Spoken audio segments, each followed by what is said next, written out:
Bonjour Hamid Menwa.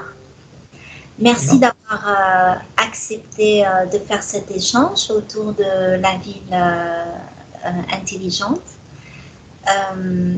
J'aimerais tout d'abord que tu te présentes. Donc, qui est Hamid Menwa? Quelle a été ta formation, ton parcours professionnel pour tous ceux qui ne te connaissent pas? Merci beaucoup Yasmine, c'est un plaisir d'avoir cet échange avec toi et j'espère qu'il sera bénéfique pour toi, pour la communauté, pour les gens qui vont regarder la vidéo. Donc, ce qui me concerne, en fait, je m'appelle Hamid Menwa, je suis algérien, donc de ma formation, donc j'ai fait l'USTHPA en Algérie pour le diplôme d'ingénieur en informatique. Et après, je suis parti en France pour faire ce qui était à l'époque en fait le DEA, c'est l'équivalent, on va dire, du master. Et j'ai continué en fait après par un doctorat CIFRE en France. CIFRE, c'est un doctorat en fait industriel qui se fait entre l'université et l'industrie. Donc dans mon cas, c'était l'ENST Paris, donc à l'époque, et Eurecom, donc côté universitaire et côté université, pardon. Et côté industrie, c'était Hitachi, qui est une société japonaise. Et voilà, donc après 2010, je suis parti de France au Qatar. Et donc je suis au Qatar depuis 2010. Ça fait quand même plusieurs années, ça passe très vite.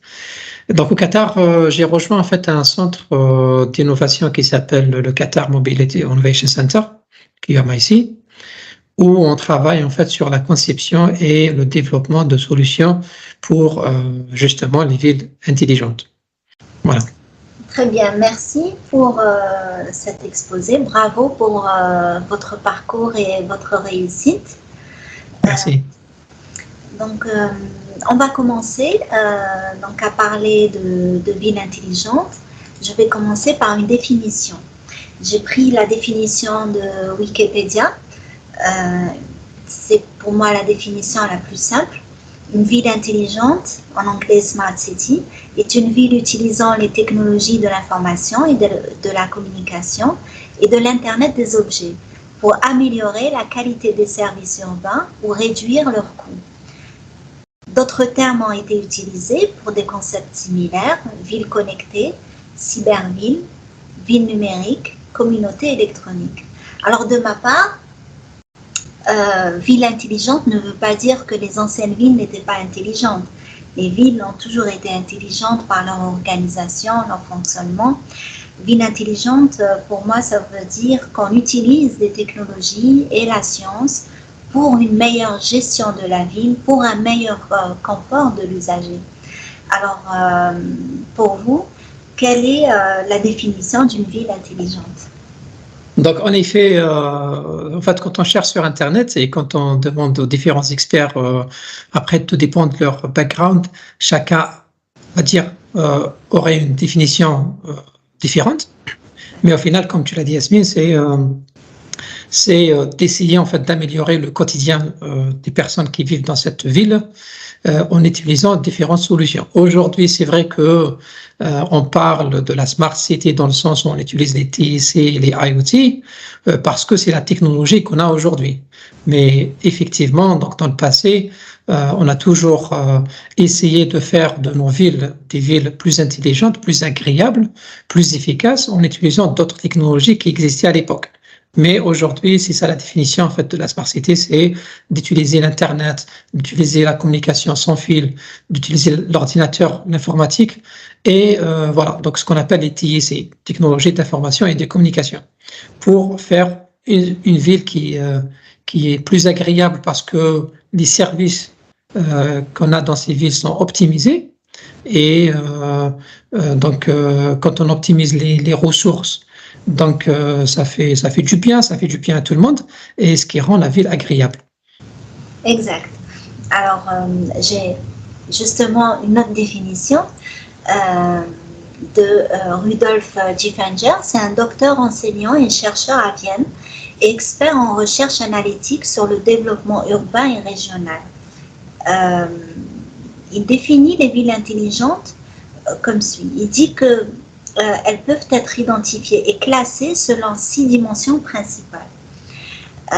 Une économie intelligente, une mobilité intelligente, un environnement intelligent, des habitants intelligents, un mode de vie intelligent et enfin une administration intelligente. Alors une économie intelligente, c'est Smart Economy, axée sur l'innovation et la promotion de l'esprit entrepreneurial. Des habitants intelligents, Smart People, en se focalisant sur la formation et l'engagement des citoyens. Une administration intelligente, Smart Governance, qui appelle à une grande transparence et une plus grande ouverture envers les citoyens acteurs.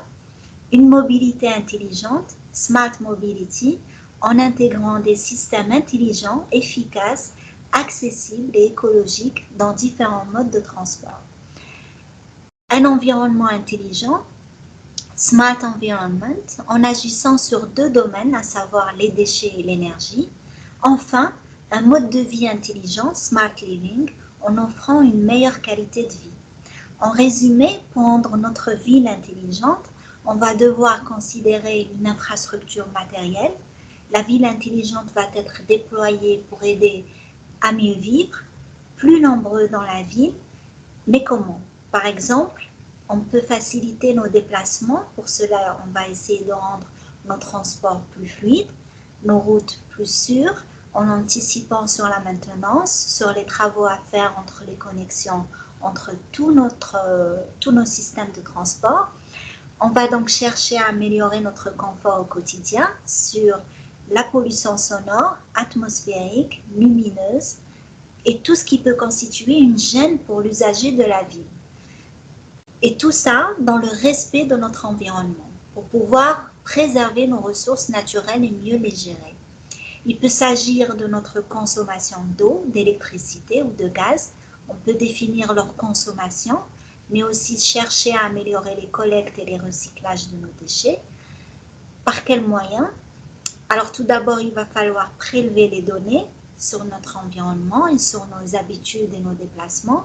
Ensuite, ces données vont être communiquées pour être rassemblées, analysées, étudiées, pour in fine agir sur notre environnement. Pour cela, on va utiliser des capteurs, des réseaux filaires ou sans fil ou réseaux spontanés de communication et des actionneurs. Les données sont stockées, traitées en utilisant des serveurs de calcul, le fameux cloud. En résumé, on va devoir utiliser des infrastructures matérielles et des infrastructures logicielles, et ce afin de mettre en place des outils nécessaires pour rendre la ville intelligente. Alors, ton expérience, je pense, elle est portée, actuellement, elle est sur Smart Mobility, je pense, n'est-ce pas? Est-ce que tu pourrais illustrer par des exemples précis ou peut-être développer pour qu'on sache ce que c'est, tous ces outils qui sont utilisés pour Smart Mobilité, par exemple, ou pour un autre exemple dans la ville intelligente. Les explications et les illustrations que tu viens d'exprimer sont très complètes et bravo pour ça. Concernant mon expérience, expertise, en fait, ça va au-delà en fait de la mobilité. Donc, on est dans plusieurs domaines en fait, parmi lesquels il y a mobilité. Donc, on travaille sur Smart City en général, y compris Smart Environment, Sustainable Environment, Agriculture, Security. Donc, en fait, tout ce qui concerne en fait les différences, on va dire pillars. Pilier de la Smart City. Après, quand on parle de la Smart, on va dire, Mobility, qui est un pilier très important dans une ville, parce que moi, à chaque fois, je le dis dans mes présentations, en fait, quand on regarde les routes, ça consomme beaucoup d'espace, en fait, dans une ville. On parle de 30, même plus, 30% d'espace qui est dédié aux routes. Et ces routes sont utilisées pour la mobilité, pour les voitures, les camions, les bus, etc., qui ne font qu'une partie en fait des moyens de transport. Parce que quand on parle de mobilité, ça englobe aussi les trains, les avions, il y a plein de moyens. Et ce pilier qui est très important, c'est une ressource au final, comme tu viens de le dire très bien, c'est une ressource qui doit être optimisée. Donc, quand on a besoin, en fait, par exemple, d'améliorer la mobilité, parce qu'aujourd'hui, on a beaucoup de trafic, beaucoup de congestion, il ne serait pas on va dire, sage de construire encore plus de routes parce que je viens de le dire, ça consomme déjà, en fait, ça prend beaucoup d'espace dans les villes, les routes. Donc là, qu'est-ce qu'il faut faire? Il y a une limite, en fait, quand on arrive à cette limite de ressources qui sont disponibles, parce qu'il n'y a pas une ressource qui est disponible à l'infini. Il faut l'optimiser. Et pour l'optimiser, donc il faut des systèmes, on a aujourd'hui des systèmes intelligents. Donc, qui font remonter l'information de la façon comment elle est consommée, cette ressource aujourd'hui.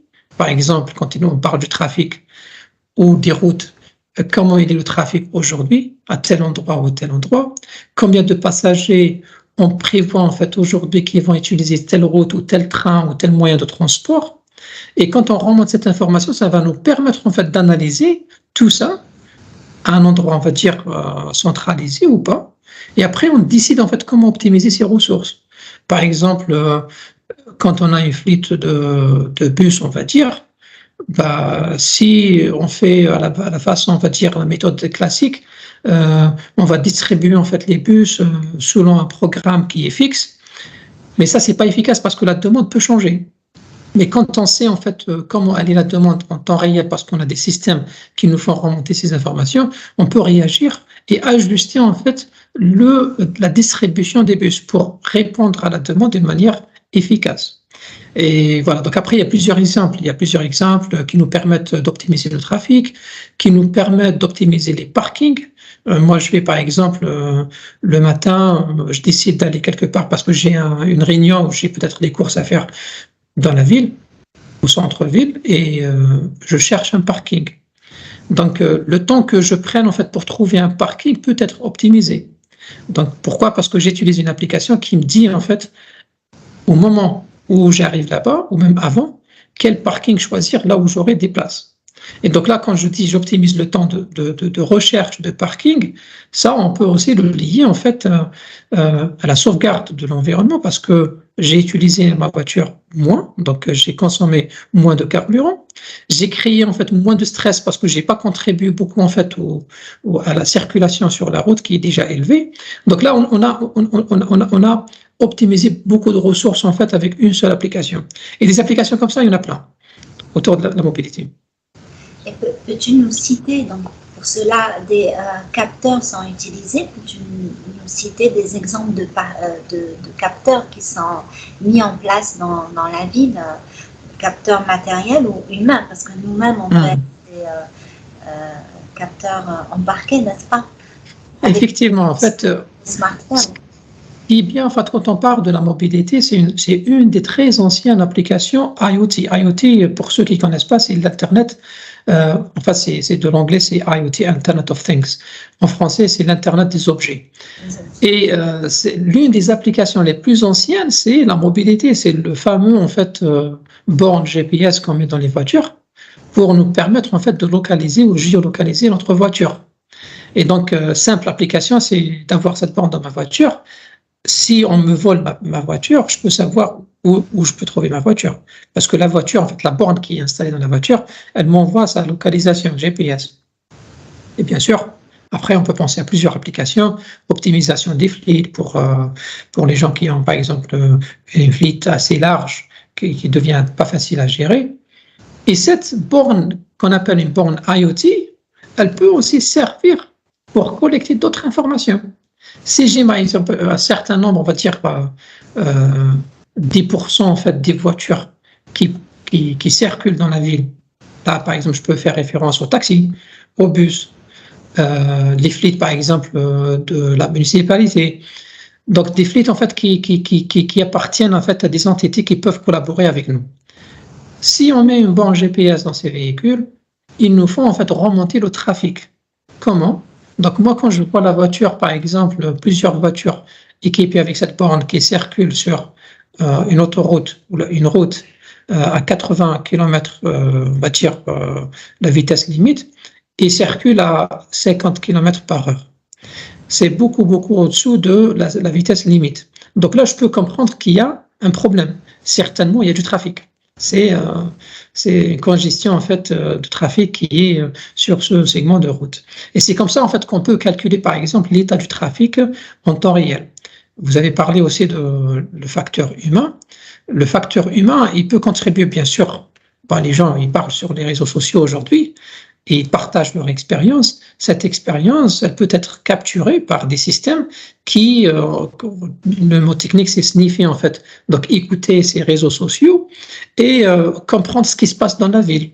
Parce qu'il y a, par exemple, beaucoup de personnes qui vont tous en même temps sur un endroit bien précis dans la ville, donc il peut générer dans l'heure suivante, peut-être le jour suivant, une certaine demande élevée, donc il faut se préparer pour ça, ou même utiliser leur smartphone, comme tu l'as très bien dit, le smartphone aujourd'hui c'est une source de données qui est très très importante et qui est très utilisée par beaucoup d'acteurs. Donc par exemple, je mentionne encore une fois le trafic. Donc, il y a beaucoup de pays, par exemple, je cite l'exemple de l'Algérie ou d'autres pays où il n'y a pas beaucoup d'infrastructures encore pour le trafic fixe sur les routes. Ben, comment on calcule le trafic en temps réel? C'est en utilisant en fait les smartphones des gens qui circulent en fait sur la route. Ils le savent pas, ou peut-être ils le savent, mais ils contribuent en fait comme un capteur. Donc, la personne elle-même, avec son téléphone, elle devient un capteur de trafic. Et bien sûr, un capteur d'autres choses. Mais là, je cite juste l'exemple de trafic. Donc, si j'ai mon téléphone et je suis en train de conduire, le téléphone est connecté à Internet, il fait remonter, en fait, ma position GPS, sans que je le sache. Et cette position GPS est utilisée par des acteurs, par exemple Google et d'autres, pour calculer et comprendre le trafic en temps réel. Justement, en parlant de communication, il y a différents moyens de communiquer les informations. Il n'y a pas que le Wi-Fi. Est-ce que tu peux nous citer d'autres les différents moyens de communication? En fait, il y en a plusieurs. Et c'est ça qui fait qu'aujourd'hui, c'est l'un des facteurs qui fait qu'aujourd'hui on parle beaucoup de Smart City, c'est parce qu'elle est devenue en fait faisable. Faisable dans quel sens? Dans le sens que aujourd'hui on a beaucoup de moyens de communication qui sont abordables en termes de technologie, en termes de coûts. Donc avant on n'avait pas beaucoup, mais aujourd'hui on a plusieurs moyens. Je cite le réseau cellulaire que tout le monde connaît parce que tout le monde a un téléphone qui est connecté au réseau, par exemple la 4G, la 5G. Il y a certains endroits où on utilise encore la 3G ou même le GPRS, l'ancien. Et donc ça, c'est un moyen de communication qui est devenu en fait très abordable et il est, on va dire, disponible un peu partout. Donc c'est un moyen sur lequel on peut compter, ce qui n'était pas le cas avant. Donc ça, c'est une chose, un moyen de communication. Après, il y en a d'autres qui ne sont pas connus en fait par le grand public, qui sont beaucoup utilisés pour les IoT. Je rappelle encore, IoT, c'est Internet of Things. Je cite l'exemple, par exemple, de LoRa. LoRa ou Sigfox, c'est des technologies en fait qui coûtent pas cher et qui coûtent pas cher en termes d'infrastructure. L'infrastructure n'est pas coûteuse, mais aussi en termes d'énergie, qui est très importante parce qu'il y a certaines use cases ou applications dans les smart cities où il faut utiliser des batteries. Par exemple, je cite l'exemple de la gestion des déchets. Donc, si je veux mettre un capteur dans une poubelle pour comprendre est-ce que la poubelle est remplie ou pas, il faut mettre un capteur avec une batterie. Et les moyens de communication traditionnels consomment beaucoup d'énergie, donc je ne peux pas utiliser une batterie. Il faut un panneau solaire, etc., ou une source d'énergie qui n'est pas faisable dans ce scénario. Alors que ces nouvelles technologies comme LoRa et Sigfox, même, je cite aussi pour les telcos NB-IoT par exemple, ça permet en fait de faire ce use case parce que la communication ne consomme pas beaucoup d'énergie. Donc, elle est faisable avec une simple batterie. Donc ça, c'est des exemples. Après, bien sûr, le Wi-Fi peut être toujours utilisé, mais le Wi-Fi il est restreint en termes de distance, en termes de disponibilité. Il est souvent utilisé en fait en intérieur, mais pas à l'extérieur. Voilà. Il y a des projets aussi un peu. Je pense qu'il y a un projet de Musk. Satellite. Ouais. Par satellite. Ah bah tu connais, voilà. Donc il y a pas de limite aujourd'hui. Il y a Elon Musk par exemple, le gars de Tesla qui est venu avec un projet, on va dire un peu fou, mais il l'a fait. Donc aujourd'hui on a accès à un nouveau moyen de communication sans fil qui est le par satellite pour les. Ça a existé, mais lui il a fait en fait d'une manière que ça devient abordable pour tout le monde. C'est-à-dire tout le monde peut s'inscrire et acheter le matériel qu'il faut pour se connecter à ce réseau satellitaire où il y a des satellites en fait qui tournent autour du globe pour nous permettre de se connecter de n'importe où. Même dans le désert, le profond désert du Sahara algérien, là où il n'y a pas peut-être une infrastructure de communication sans fil, on peut se connecter à ce réseau satellite. C'est l'équivalent de Thoraya, non? C'est ce qui est... Non, c'est pas. Enfin, c'est lui, en fait, il est parti sur une technologie. On utilise des petits satellites qui tournent ce qu'on appelle le low orbit, c'est-à-dire ils sont proches en fait de la Terre. Et il y en a plusieurs en fait ils sont nombreux et petits. Et voilà. Donc c'est une technologie différente en fait en termes de satellites. Qui est moins coûteuse et qui permet en fait de fournir l'Internet à un prix abordable. On va à présent parler des villes qui sont réputées pour être les meilleures villes intelligentes, classées. Une ville que j'ai eu la chance de visiter, Singapour. Elle gagne souvent la première classe dans les rankings pour être la Smart City la plus innovante et intelligente du monde. Singapour est la deuxième ville la plus densément peuplée au monde, 8000 personnes au kilomètre carré. Singapour Smart Nation recueille numériquement des informations autour de la ville qui sont essentielles à la gestion de la ville. Plus de 80% des foyers bénéficient d'un accès au débit qui fournit des informations essentielles et pour des raisons personnelles ou professionnelles.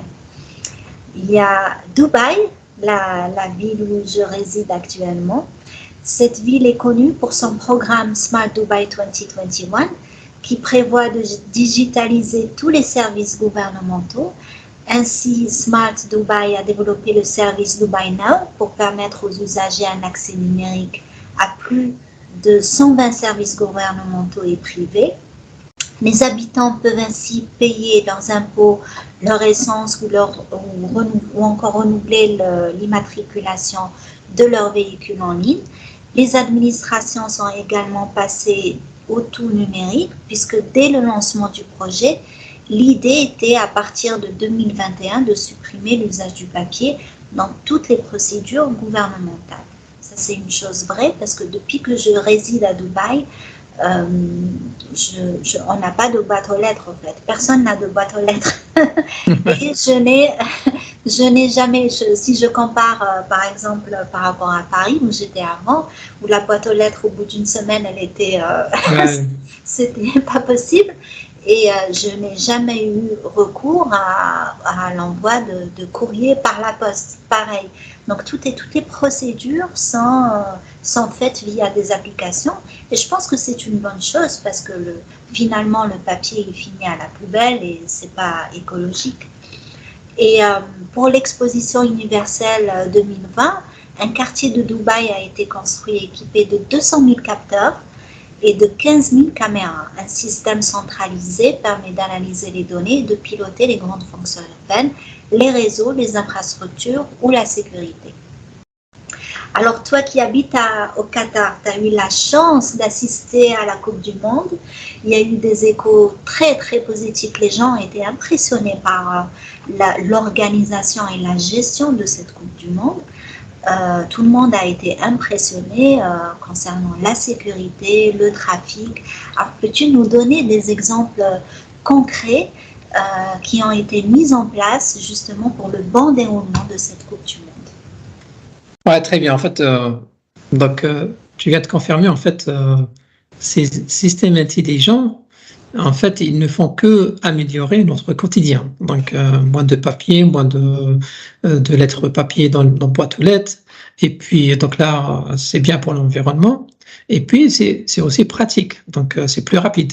Donc, tout est fait rapidement parce que on n'a pas à attendre, en fait, le courrier qui prenne quelques heures, voire quelques jours pour qu'il arrive à destination. Donc, il y a l'aspect pratique et l'aspect sustainability qui est bon pour l'environnement. Donc, revenons au Qatar. Donc, comme beaucoup de pays en fait dans la région, donc on investit en fait dans ces systèmes intelligents. Donc, pas forcément pour avoir aujourd'hui une ville complètement intelligente, mais le faire étape par étape. Donc ça, c'est très important quand on parle des smart cities. Il faut pas en fait essayer de faire tout dès le départ d'un seul coup, mais il faut plutôt le faire étape par étape. Donc la Coupe du Monde a certainement contribué en fait, à ce plan.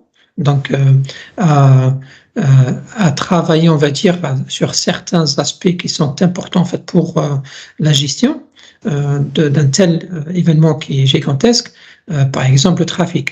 Le trafic, voilà, surtout quand on parle d'une ville petite en termes de taille, où on a, d'ailleurs c'est une première, 8 stades qui sont tous quasiment dans le même, en fait, je dirais ville, hein, parce que c'est pas très grand en termes de taille.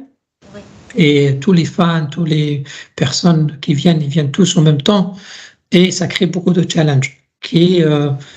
C'est une première. Donc gérer tout ça, c'est pas anodin. C'est vrai quand on voit de l'extérieur, tout a fonctionné, tout s'est passé à merveille. Derrière, il y a eu beaucoup d'efforts, beaucoup de personnes, des milliers de personnes qui ont travaillé sur tout ça en fait.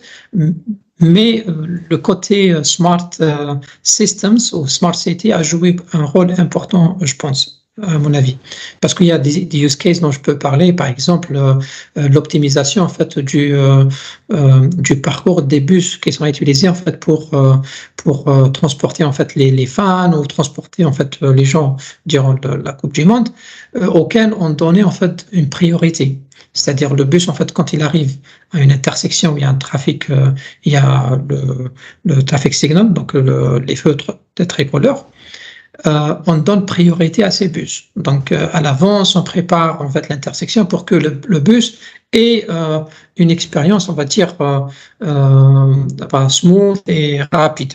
Donc ça, c'est pas un système qui est facile en fait à réaliser. Mais quand c'est fait, l'impact est énorme.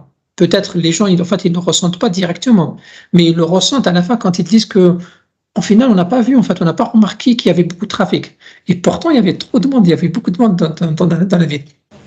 Et d'autres exemples où on a utilisé, par exemple, l'intelligence artificielle autour des stades pour optimiser les parkings, parce qu'il y a beaucoup de gens, en fait, qui partent au stade avec leur voiture, donc ils doivent trouver une place pour garer leur voiture. Et les parkings qui sont en fait préparés autour des stades, c'est des parkings qui peuvent accommoder des milliers de voitures. Donc ils viennent tous en même temps, ils partent tous en même temps, avant le match et après le match. Et gérer tout ça, en fait, c'est pas facile non plus. Et donc là, encore une fois, les systèmes intelligents ont joué un rôle important. L'intelligence artificielle, par exemple, il y avait beaucoup de caméras en fait autour de ces parkings qui étaient utilisées pour optimiser le trafic, pour optimiser la gestion en fait, on va dire, de ces parkings. Après, il y en a plusieurs exemples, d'autres exemples, mais pour dire que le côté humain est très important et il est aidé par les systèmes intelligents. Donc les systèmes intelligents, ils viennent en fait pour aider la gestion, on va dire, d'un tel événement ou de la ville en général. Très bien. Je vais citer un autre exemple de Copenhague, au Danemark. Le Copenhagen Solutions Lab a reçu le prix en 2017 pour un système qui surveille le trafic, la qualité de l'air, la gestion des déchets et tout ça en temps réel. On voit par cet exemple qu'une smart city n'est pas forcément une ville nouvelle et que même les villes historiques peuvent devenir des villes intelligentes. Donc, qu'en penses-tu par rapport à ça? En fait, les villes, il faut le dire qu'une ville nouvelle, c'est plus facile parce que quand on parle de la smart city, il faut une certaine infrastructure. Et cette infrastructure, en fait, quand on l'a planifiée à l'avance, parce que la ville, on est en train de la construire, donc on pense déjà au côté smart city, donc on prépare l'infrastructure à l'avance, ça coûte moins cher et ça nous donne plus de flexibilité par rapport à une ville ancienne. Mais c'est toujours possible de faire la même chose avec les villes anciennes, surtout quand il y a un minimum en fait d'infrastructure, surtout la communication, etc. Et là, quand on parle de la communication, c'est du sans fil. Donc c'est pas toutes les applications ou toutes les use cases qui demandent de la fibre optique. On peut faire beaucoup de choses avec les réseaux cellulaires, surtout qu'aujourd'hui on a la 4G, la 5G qui offre aussi un débit très important. Donc il y a une différence, il y a une certaine flexibilité qui est dans les villes nouvelles, mais les villes anciennes, on peut faire beaucoup de choses en fait. Et d'ailleurs, l'exemple dont tu as cité, il y en a d'autres, Barcelone, il y en a plein en fait de villes, surtout en Europe, des villes où il y a beaucoup de legacy systems, donc des systèmes qui existaient déjà, où il fallait s'adapter avec. Donc l'infrastructure qui est inexistante et l'installer, donc ça a un coût, et aussi s'adapter avec l'infrastructure existante. Et ça, c'est très important. Parce que des fois, en fait, il y a ce qu'on appelle en anglais legacy.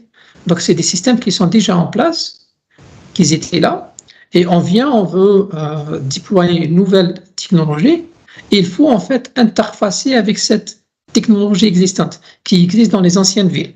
Donc ça, c'est un petit challenge en fait qui est là-bas, dans les anciennes villes, mais encore une fois, il y a beaucoup de choses qui sont faites et qui peuvent se faire dans les anciennes villes quand il s'agit de la Smart City. Alors, Bill Clinton est le premier président à évoquer la notion de ville intelligente en 2005, en exprimant que les villes sont en fait déjà intelligentes, mais qu'elles doivent désormais devenir durables. Par cette citation me vient à l'esprit la ville de Masdar. Masdar, éco-ville intelligente en construction dans le désert d'Abu Dhabi. Je ne sais pas si tu en as entendu parler.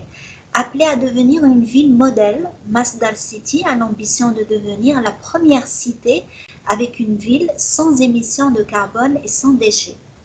Parmi les principes fondateurs de la ville, elle sera un pôle d'excellence technologique, mais aussi une cité alimentée par les énergies renouvelables. Ça me fait penser aussi à Neom en Arabie Saoudite. On voit par cet exemple que la ville du futur ne sera pas une simple ville digitalisée, technologiquement avancée, mais ancrée dans le développement durable. L'amélioration de la qualité de vie, la gestion des déchets, la mobilité, une meilleure gestion des ressources telles que la détection des fuites d'eau, par exemple. On parle aujourd'hui notamment du bâtiment connecté. Il peut prendre la forme d'un smart building, c'est-à-dire un bâtiment à énergie positive. De manière générale, le bâtiment permet de contrôler et d'automatiser la gestion. Les ouvertures, comme les portes et les volets, l'énergie, l'éclairage, le chauffage, la température, la piscine, etc. Et des ressources telles que l'eau avec l'arrosage automatique. Dans le bâtiment, on parle aussi de BIM-GEM. Building Information Modeling, gestion, exploitation, maintenance. Ça va parler beaucoup aux architectes. C'est très à la mode le BIM actuellement. Il est facile de piloter à présent automatiquement l'exploitation et la maintenance d'un ouvrage. Alors, peux-tu nous citer quelques exemples justement qui sont en concordance avec le développement durable et nous donner plus d'explications? Yeah. En effet, en fait, quand on parle de la Smart City, encore une fois, c'est le but, c'est pas de voir ou d'avoir des systèmes intelligents qui tournent et qui nous font plaisir. C'est pas ça l'intérêt. L'intérêt, c'est d'avoir une vie agréable dans ces villes. Et ces technologies, c'est juste un moyen, en fait. Donc, il y a plusieurs autres aspects qui font que la ville est intelligente, mis à part le côté, on va dire, technologique. Et parce que, en fait, tant qu'on essaye, en fait, et on arrive à faire que la vie est agréable, donc on contribue, en fait, à l'aspect Smart City par plusieurs moyens. Et quand on parle du bâtiment, le bâtiment est un acteur très important de la ville. Donc, il n'y a pas de ville sans bâtiment. Et donc, on ne peut pas dire, en fait, que la ville est intelligente si les bâtiments dans cette ville ne sont pas intelligents. Et donc, quand on zoome en fait dans la ville jusqu'au bâtiment, le bâtiment, c'est qu'à l'intérieur, il peut être géré comme une ville intelligente à l'intérieur du bâtiment. Quelques exemples qui contribuent en fait à la vision, on va dire, le côté durable du bâtiment et de la ville, c'est la climatisation. Donc, si j'ai un bâtiment en fait qui est assez large et je fais en fait la climatisation en fait de manière traditionnelle, je ne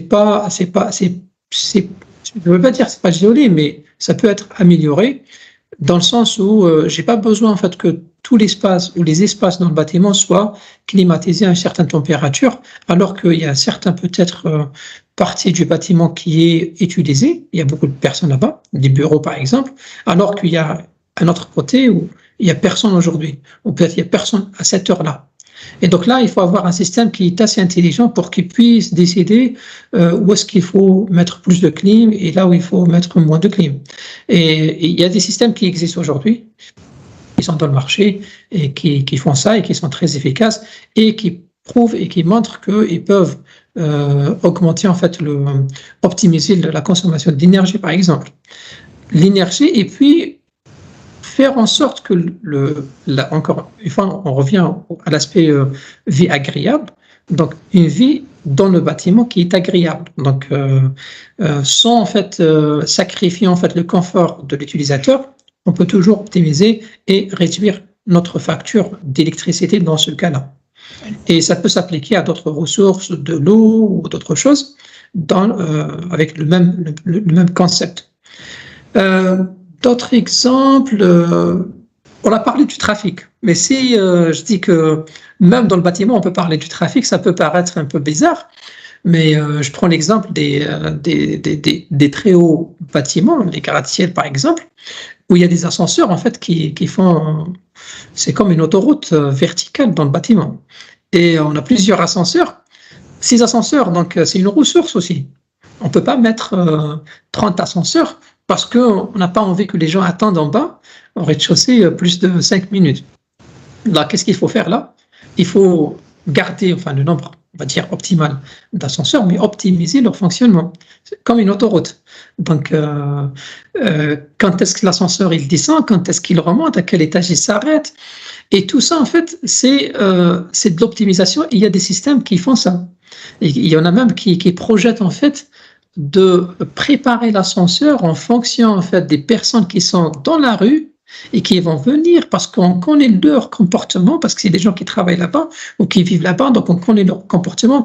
S'ils sont près en fait du bâtiment, je sais que telle personne et telle personne ils partent à l'étage 40. Donc j'optimise tout ça pour en faire en sorte qu'ils n'attendent pas beaucoup, mais en même temps je ne consomme pas beaucoup d'énergie. Donc s'il y a personne par exemple qui va arriver dans 30 secondes et qui part au même étage, je peux ralentir un petit peu l'ascenseur pour que je prenne les deux personnes en même temps. Donc là, on parle du trafic vertical dans le bâtiment. Et voilà, donc c'est deux exemples, mais il y en a plein d'exemples dans le bâtiment. Mais encore une fois, le bâtiment, c'est comme une ville en fait. On a des ressources, plein de ressources. Ces ressources, on va les optimiser. On doit les optimiser. Pour optimiser ces ressources, donc réduire la consommation de ces ressources, mais tout en essayant de ne pas sacrifier ou toucher au confort de l'utilisateur. Au contraire, d'augmenter en fait son confort. Très bien. Les ascenseurs, je l'avais constaté à Dubaï, il y a beaucoup de grands buildings et j'ai toujours été impressionnée par justement, je me disais, il y a une intelligence artificielle derrière ça parce que effectivement, il n'y a jamais eu d'attente. Alors que les buildings font plus de 60 étages, parfois, ou 70 étages. C'est vraiment impressionnant. Maintenant, on va entamer un autre sujet. Une ville intelligente doit également être résiliente, c'est-à-dire savoir s'adapter aux changements brusques, comme la pandémie, ou à long terme, comme les changements climatiques, en étant flexibles. Les villes ne devraient pas non plus se fier uniquement à une seule source d'énergie afin qu'en cas de panne, une deuxième source puisse alimenter les fonctions de base. Une ville intelligente résiliente doit par ailleurs se prémunir contre les possibilités d'attaques informatiques et de vol d'informations. Ce qui m'amène à parler d'un enjeu qui me paraît essentiel, qui est la gestion des données vis-à-vis et vie privée du citoyen. Alors, il existe plusieurs moyens pour pallier à la protection des données de l'usager. Je vais citer juste un exemple, peut-être que tu citeras d'autres exemples. Il y a par exemple la nouvelle approche basée sur l'introduction du serveur personnel de données. Elle est soutenue par des startups ou certains grands groupes comme en France La Poste ou EDF, et Blue Button aux USA. Ce modèle repose sur l'introduction d'un serveur personnel d'un seul individu. Il est auto-administré, il n'y a pas de délégation, les traitements de données sont locaux, seuls les résultats peuvent être exposés, mais pas les données de base qui permettent de les calculer. Il y a notamment l'utilisation des tokens et la notion de privacy by design. Il y a beaucoup de moyens et de méthodes pour préserver la vie privée de l'usager. Donc, que peux-tu dire par rapport à ce sujet? Donc, en fait, il y a deux aspects. De l'aspect résilience qui est très important, et il y a l'aspect vie privée ou sécurité informatique. Donc, le premier aspect qui est très important quand on parle d'une ville intelligente, donc on fait recours en fait à des systèmes intelligents. Et quand on dit des systèmes intelligents, donc c'est de l'informatique derrière. Et qu'est-ce qui arriverait si ça tombe en panne? Donc là, il faut travailler beaucoup en fait sur cet aspect pour que le système ou les systèmes qu'on met en place soient le plus résilients possible, on va dire. Mais on n'arrivera jamais en fait à un système qui est à 100% résilient. Il y aura toujours des failles. Et là, il faut ce qu'on appelle, il faut penser à des redondances. Donc, si un système tombe en panne, un autre système, surtout en fait pour les services, on va dire, ou les ressources très importantes, qui sont clés en fait pour le fonctionnement de la ville. Il faut penser à la redondance. Et puis, il faut aussi penser en fait au backup, c'est-à-dire si le système est complètement en panne et on doit revenir en fait à la méthode manuelle, il faut penser à ça en fait. Quelles seront les conséquences? Au moins, on est préparé. Ce ne sera pas agréable parce que surtout quand on est habitué en fait. Au départ, ça peut paraître facile, mais après, quand les gens deviennent habitués à ces systèmes et ça tombe en panne, ça devient un grand problème. Je prends l'exemple, par exemple, la livraison de food delivery. Dans la région, il y a Talabat, il y en a d'autres. Et quand on s'y habitue, en fait, le jour où ça tombe en panne, malgré que ce n'est pas un service qui est très important, qui est, on va dire, qui va paralyser la ville, on sent qu'il y a un manque, il y a quelque chose qui manque. Donc, il y a un service qui n'était pas important, mais il est devenu en fait important.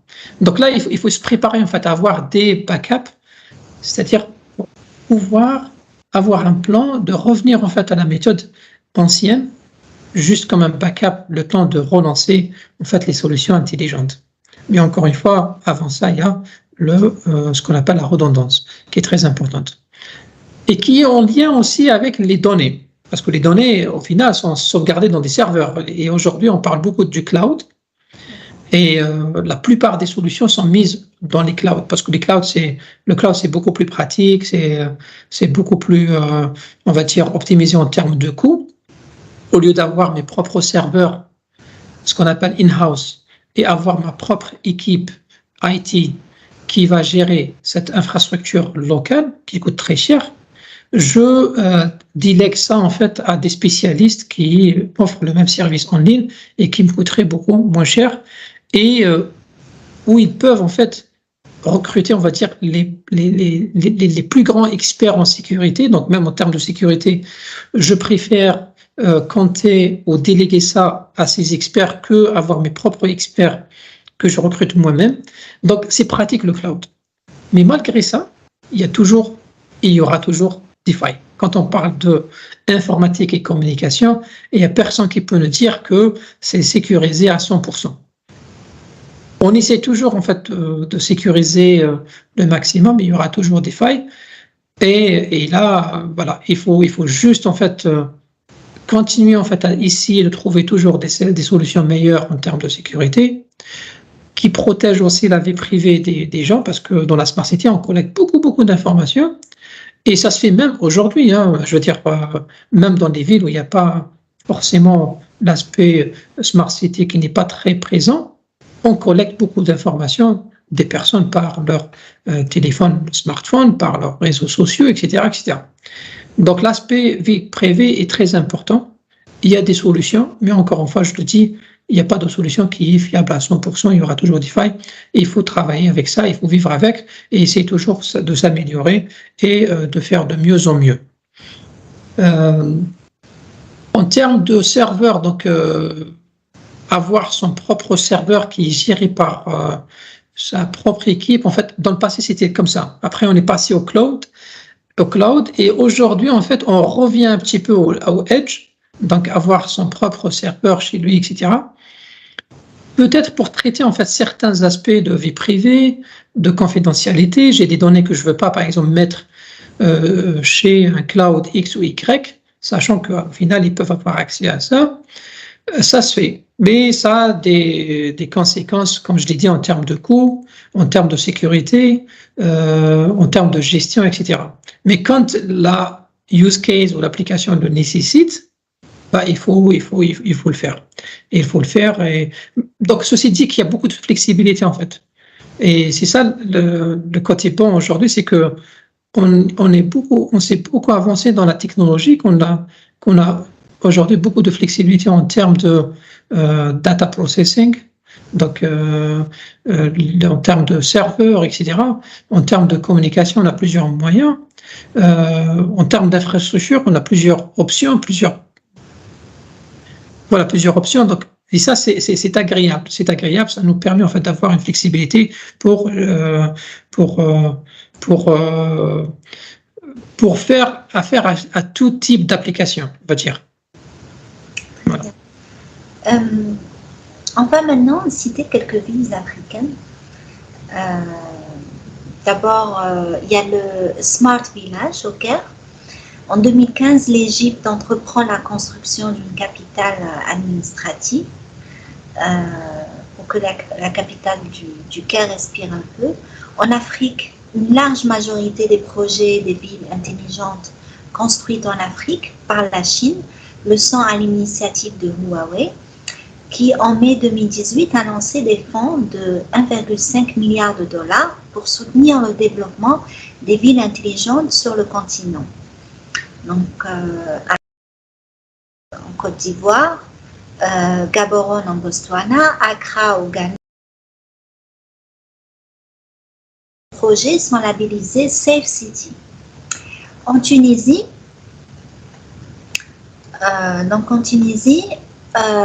on retrouve Tunisian Smart Cities. C'est une initiative qui a été lancée dans le cadre du programme national de Smart City.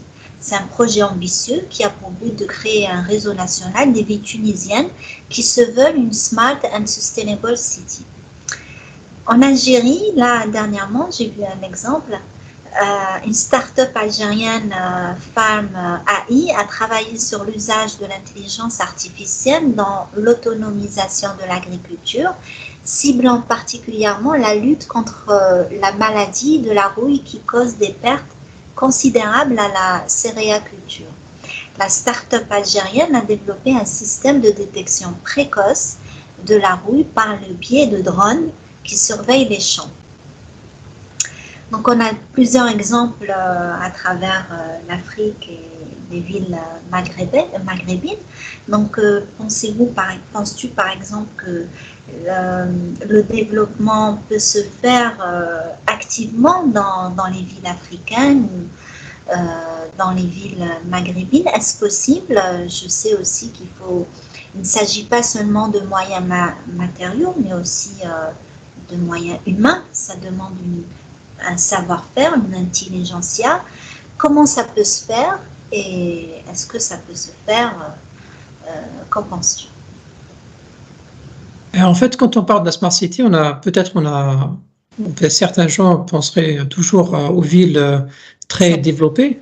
Voilà, donc ces exemples-là, effectivement, ils sont en avance parce qu'ils ont une infrastructure qui est beaucoup avancée, mais il ne faut pas se tromper que même dans les pays où il y a une infrastructure moins développée ou inexistante, il y a beaucoup de choses de Smart City qui peuvent se faire. Et d'ailleurs, l'exemple dont tu as mentionné, il y en a plein d'autres. Et ça, c'est positif. Donc, c'est encourageant quand on dit que il y a beaucoup de smart solutions, ou des solutions smart intelligentes, qui peuvent trouver, on va dire, adoption dans ces villes où il y a une infrastructure pas développée ou inexistante. Et peut-être pourquoi? Parce que déjà, le premier aspect qui est très important, donc les compétences humaines existent. et existent partout.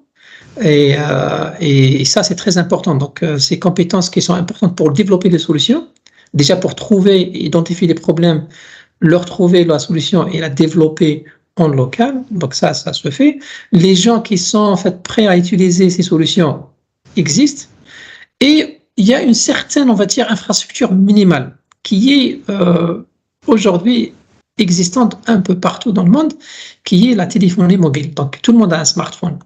Parce que quand je parle par exemple de l'application ou la use case e-government, donc au lieu que j'aille à la municipalité pour faire sortir mes documents, par exemple, l'extrait de naissance ou autre chose, je peux le faire sur mon téléphone. Donc si on voulait faire ça avant d'avoir les smartphones banalisés, on aurait demandé en fait à tout le monde d'avoir un ordinateur chez soi. C'était pas possible. Ça coûtait cher, donc c'était pas envisageable. Alors qu'aujourd'hui, c'est pas chaque foyer a un ordinateur, mais chaque personne, quasiment chaque personne a un ordinateur dans sa poche.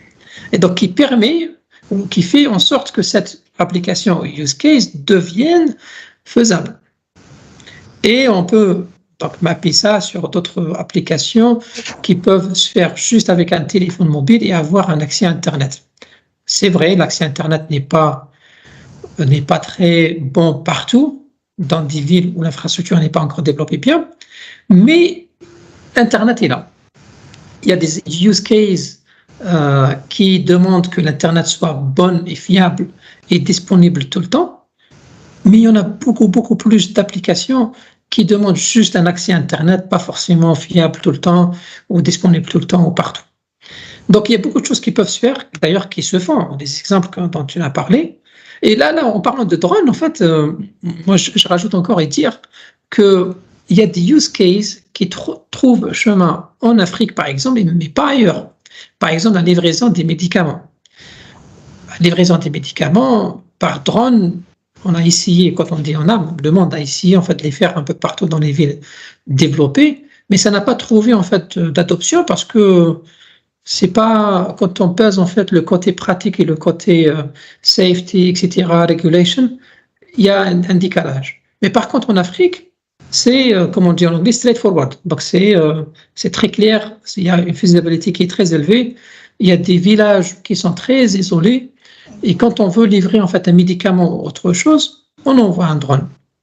Et donc le drone, même s'il tombe, donc entre de là jusqu'au village, il n'y a pas beaucoup d'habitants, donc le risque est très minime et ça règle un vrai problème.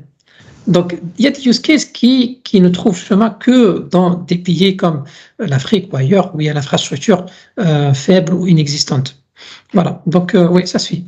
Et je peux lister encore beaucoup d'exemples comme ça où ça demande juste un téléphone mobile et une Internet pas aussi développée comme dans les pays développés. Je suis certaine que ça va améliorer beaucoup la vie quotidienne des usagers. Ils en ont besoin et je pense que la réflexion de la ville intelligente, elle est importante dans les pays en voie de développement. Je vais clôturer le sujet. Je veux parler de métaverse. Après la pandémie, les réunions virtuelles sont devenues un incontournable dans le monde des affaires, de l'éducation et même des réseaux sociaux. La plateforme de vidéoconférence populaire Zoom a vu 200 millions de participants aux réunions quotidiennes. En mai 2020, ce chiffre a augmenté de 100 millions juste un mois plus tard. Le métaverse possède le potentiel de fournir un environnement plus réaliste et interactif pour que les gens aient des réunions virtuelles. Dans le secteur de l'éducation, les étudiants et les enseignants peuvent se rassembler et être dans le même environnement d'apprentissage immersif où qu'ils se trouvent. Dans le domaine de la santé, le métaverse pourrait signifier un accès plus équitable aux services médicaux car les médecins peuvent diagnostiquer à distance les patients dans les réunions éloignées. Dans l'immobilier,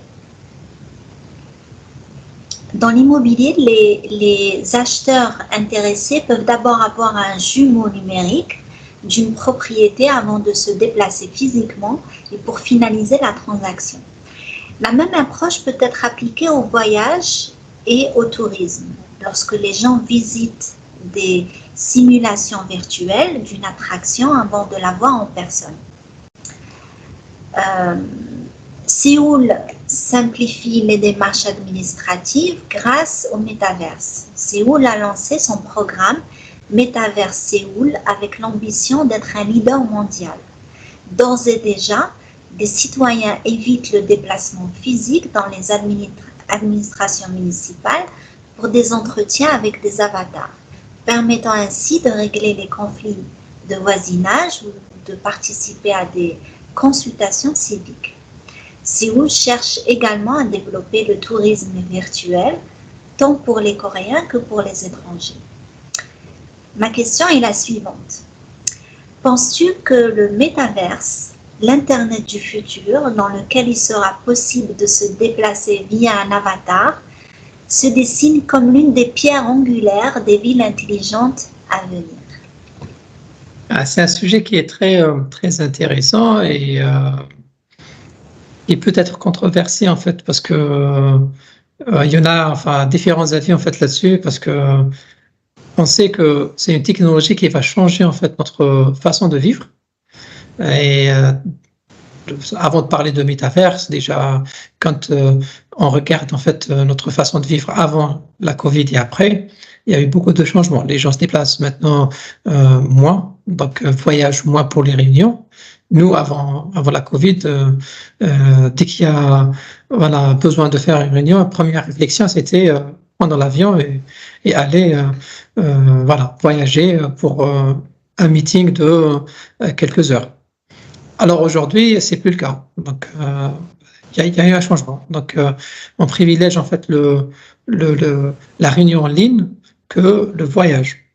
Et le métaverse, en fait, il va changer encore plus parce que c'est impressionnant dans le sens où on vit en fait dans un monde virtuel avec des avatars.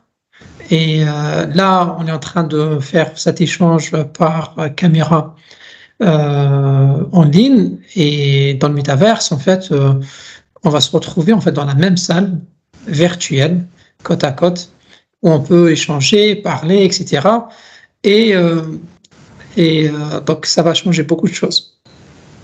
Ça demande une certaine infrastructure parce que envoyer en fait des photos, de la vidéo comme on le fait maintenant sur cet échange consomme beaucoup moins de bandwidth que envoyer des informations qui sont souvent de la 3D par exemple ou autre chose, donc qui demande plus de bandwidth.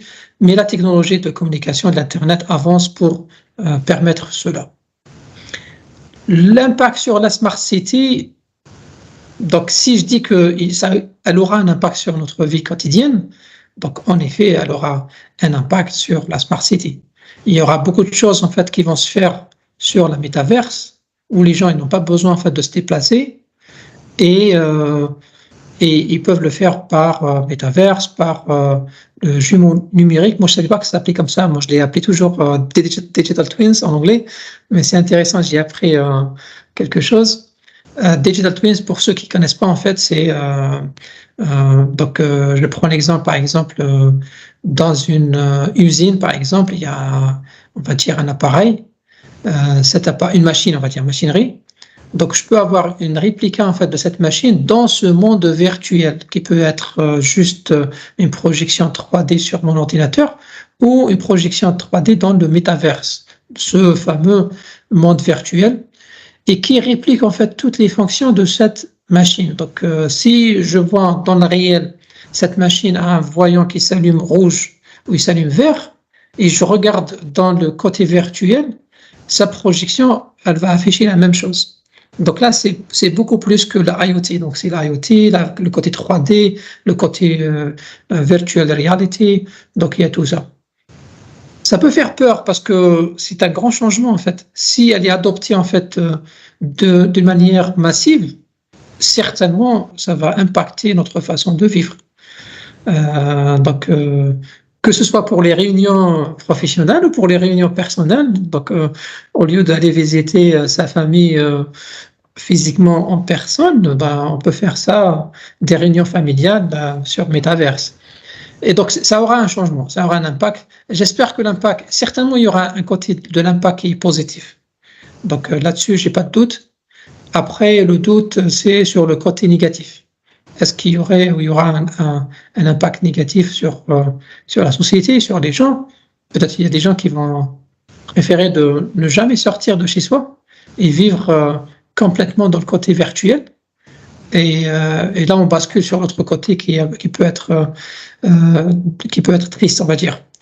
Mais c'est comme chaque nouvelle technologie, en fait, il y a toujours le côté positif, le côté négatif, et on espère l'utiliser de manière sage, de manière bonne, pour que son impact soit beaucoup plus positif que négatif. Très bien. Je pense qu'on arrive à la fin de cet échange. Si tu as un mot de fin pour clôturer cette rencontre. Merci, merci d'avoir accepté, merci de nous avoir éclairé sur les villes intelligentes. Merci beaucoup, Yasmine. Je veux dire deux choses. La première chose, c'est encore une fois, quand on travaille, on planifie pour la Smart City, il faut toujours garder en tête que l'idée finale, c'est d'améliorer en fait le quotidien des habitants. Et donc, il ne faut pas mettre en place des systèmes juste pour mettre en place des systèmes pour dire qu'on a des systèmes intelligents. Parce que souvent, pas souvent, mais des fois, on finit en fait avec des solutions qui sont déployées, qui ne sont pas utilisées. Pourquoi? Parce que elles n'étaient pas en fait conçues en fait dès le départ pour qu'elles soient utilisées par tout le monde. Parce que quand on parle par exemple, la communauté, dans la communauté, il y a des personnes qui sont jeunes, il y a des personnes qui sont âgées, il y a des personnes qui sont à l'aise avec la technologie, il y a des personnes qui ne le sont pas. Et donc, il y a un terme en anglais qui est inclusion, qui veut dire qu'il faut inclure en fait toutes les parties de la communauté en fait qui est visée dans la conception de la solution. Et souvent, en fait, quand on parle de la solution, enfin, des solutions intelligentes, c'est les jeunes en fait qui sont les plus faciles en fait à convaincre. Et là-dessus, je reviens à l'Afrique.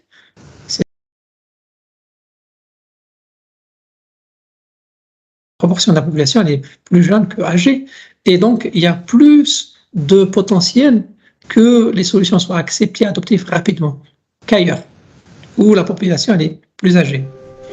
Donc ça, c'est la première chose. Deuxième chose, je voulais juste te dire merci beaucoup, Yasmine. Merci à toi, je te remercie.